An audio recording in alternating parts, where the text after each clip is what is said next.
Why don't birds get electric shock while sitting on wire? It's because तिनीहरू एउटा वायरमा मात्र बसेको हुन्छ तर बाई मिस्टेक पनि यदि त्यही बर्डको कुनै अर्को बडी पार्ट अर्को वायरमा टच भए पनि त्यो बर्डको काम तमा हुन्थ्यो।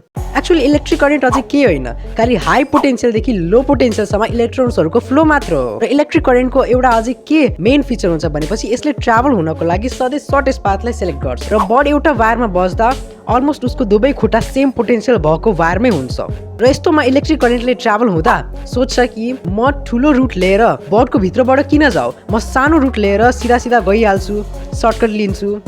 तर यदि यही बर्डको कुनै पनि पार्ट लो पोटेन्शियल भएको वायरमा टच भएको भए यहाँ इलेक्ट्रिक करेन्टले सर्टकट लिन्छ र बर्डको भित्रबाट जान्छ र एट द एन्ड बर्डको काम तमाम भइ नै हाल्छ।